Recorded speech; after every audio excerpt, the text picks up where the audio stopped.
Ali and Josh. That was our new theme tune. I hope you all enjoyed it. We just thought we'd come back with something a bit different. Sorry that we haven't made a video for a while, but there have been some big changes in life. Crazy busy. Someone is now very qualified. I'm a graduate. I'm a graduate. And someone is now employed. Woo! Well, employed with a new, better paid job. Yeah, well Slightly done. better paid job. Well done. I've not told you much about it, have I? You haven't told me anything about it. Would you like to hear I've been about away. it? Yeah. Tell me all about it. Tell me all about it. Well, I am so intrigued. Well, it's not a particularly... No, it is quite... No, it's not an interesting job. It's basically sort of shifting office furniture around a warehouse. But the good thing about it is I'm working nights at the moment, so it's technically like the best paid job I've ever had. But the best thing about it is the people I work with. Really? Yeah. You've never worked nights, have you? No. I'll tell you, they all come out at night. And they work with me. And what I quite like about the job is, like, this is going to sound a bit arrogant, but I feel like I'm actually well liked there. Compared to like a lot of other jobs I've had, people, value my company there. I'm sure you were well liked. He's worked a lot. You were well liked at the co-op. I think you were definitely he was well liked at the co-op. But this one guy, I was away for a week. Yeah. Like a fortnight ago or so. When I came back on the Monday, this one guy said to me, "Oh, good to have you back." And I was genuinely touched. I was like, not only has he noticed my absence, he values my re-emergence. Compare that with the co-op, where they didn't even notice that I'd quit. It was a month before they said, is Josh coming in today? No, he's quit. He handed in his notice a month ago. Anyway, the people... You were so far under anyone's radar that you didn't even know you quit. It's true. The most popular person I work with by far, I reckon, is this chap from Zimbabwe. He's been in the UK for like 12 years, and everyone calls him Mr. G.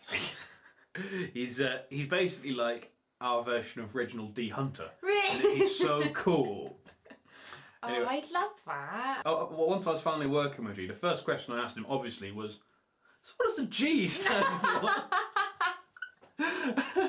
And here's what happened. I went, "So what does the G stand for?" And he went, "Stands for gangster."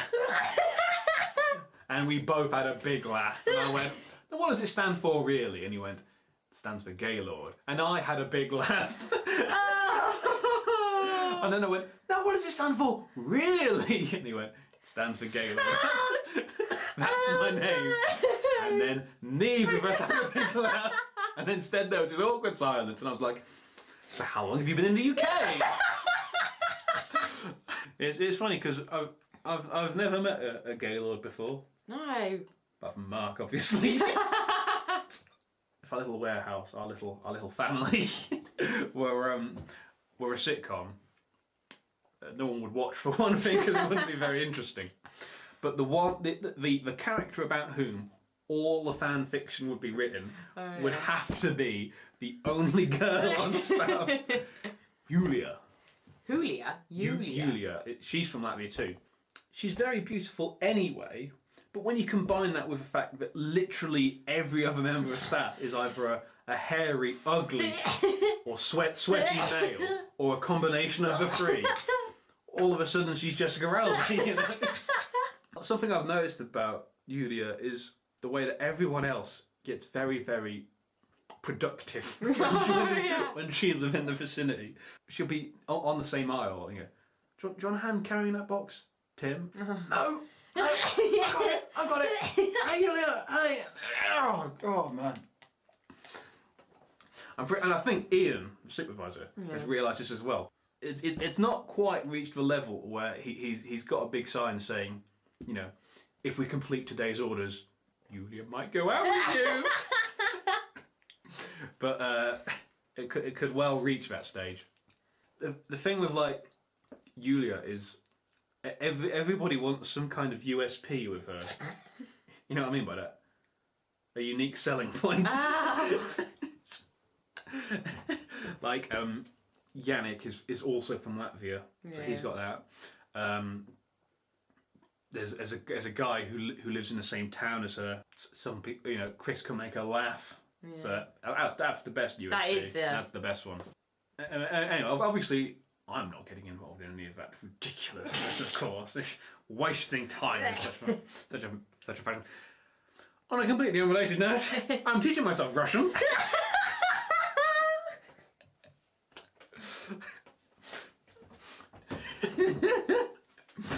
Check this out. Okay, it's something like Привет. Меня зовут Joseph. Oh my god, you've actually been doing yourself! No, I just know a little bit. We did have another girl on staff who get this, in my opinion, even more gorgeous than you. Yeah. An impressive feat. Yeah, I know. Yeah. If you can imagine such a thing, someone even better looking than you. You know, I know it sounds fantastical, but such a person does exist. Was Jessica Alba working? Her name was Marlena, and she was really pretty, like to the point at which like I probably would have asked her out, if not for two excellent reasons. First of all, something I realised after working with her for a bit, she doesn't speak much English. We could have a very nice but very broken conversation. Sort of like I'd ask her a question, and then there'd sort of be like a 30-second pause. Then she'd go, "I don't understand." And I sort of go, "Oh, how else can I break this question down? How many other ways are there of saying what part of Poland are you from?" Like an idiot. At one point I thought I said to her, "Parlez-vous français?" Just thought, maybe this will work. Maybe if she speaks fluent French, I can speak a bit of French. Maybe that'll work better. Maybe that's the way that the Polish and English should communicate. French. That's what we need. A third language. Anyway, that didn't work. That didn't work at all. I said "Parlez-vous français," and then I had to explain what I meant by the word France.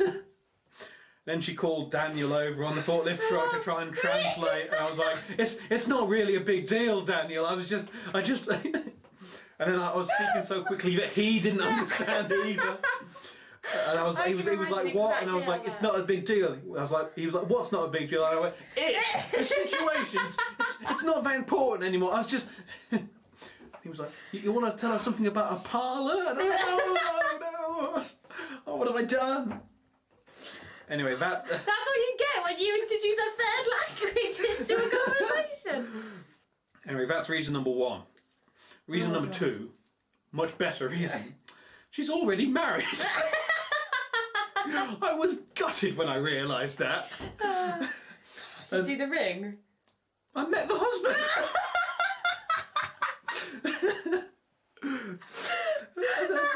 Because initially when I found that, I thought, okay, never mind, regroup.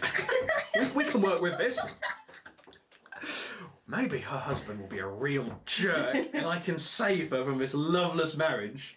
But I met the guy and he's really nice and he's really good looking and charming. If I were Marlena, I wouldn't trade him for me. Yeah.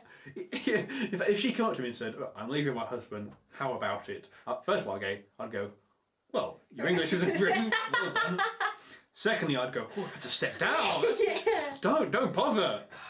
If you leave him, I'm getting with him." Anyway, those are the people I work with, and I love each and every one of them. Well, hopefully, the next video might include a little bit more from me. Yeah. It's been a hell of a Charlie laughter track, but that's as far as it's gone. Bye.